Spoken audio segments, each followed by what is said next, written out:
আসসালামু আলাইকুম। প্রকৃতি যে কত দ্রুত রং বদলায় এটা আমরা যারা গ্রামে বসবাস করি এরাই শুধু বুঝতে পারি। আসলে আমাদের বাংলাদেশে যে ৬ ঋতুর দেশ এটা শুধু গ্রাম বাংলার মানুষই উপভোগ করতে পারে বা বুঝতে পারে। তাছাড়া যারা শহরে বসবাস করে এরা কখনোই বাংলাদেশের ৬টি ঋতু উপভোগ করতে পারে না। আসলে গ্রামের দৃশ্যগুলো খুব তাড়াতাড়ি পরিবর্তন করে।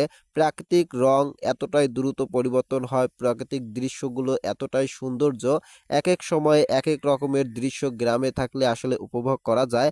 এখন শীত পড়ে গেছে আর শীতের আমেজে এখন এই ধানগুলো হয়ে গেছে সোনালী। যখন এই পাথারটা ফাঁকা ছিল, জমিগুলো একেবারেই পড়েছিল, তখন এই জমিগুলো দেখা যাইতো একেবারেই যেন ফাঁকা। আর যখন এই জমিগুলো চাষ করার পরে ধান লাগানো হলো তখন ছিল এক রকমের দৃশ্য। কৃষকদের অন্যরকম আনন্দ এবং উপভোগ করতো তখন কৃষকরা এই জমিগুলো চাষাবাদ করার জন্য ধান লাগাইতো।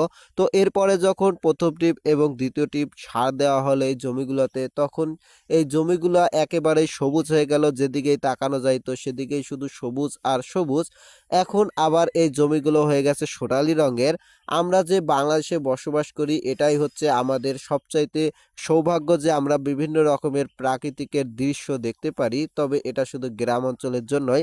আমাদের এলাকায় হালকা পাতলা কাজ লেগে গেছে, অর্থাৎ ধান কাটার কাজ শুরু হয়ে গেছে। এখনো পুরাপুরি আসলে আমাদের এলাকার মানুষের ধানগুলো পেকে ওঠে নাই। এজন্য অনেকেই খুব একটা ধান কাটতেছে না, দুই একজন করে কাটা হচ্ছে। আমরা আজকে কিছু ধান কাটলাম কারণ এই জমিটার ধানগুলো একেবারেই পড়ে গেছে আর বৃষ্টির কারণে পানি বেজে গেছে। আর এজন্যই এই ধানগুলো আর রাখার কোনো প্রয়োজন নাই, রাখলে আরো ক্ষতি হবে। তাছাড়াও আমাদের এলাকায় এখন বেচন ধান পাড়া হচ্ছে, অর্থাৎ এই বেচনগুলো চারা হবে। চারা হওয়ার পরে আবারও এই জমিগুলোতে চাষাবাদের কাজ শুরু করা হবে, ধান লাগানোর কাজ শুরু হবে। এজন্যই এই ধানগুলো আজকে কাটা হলো।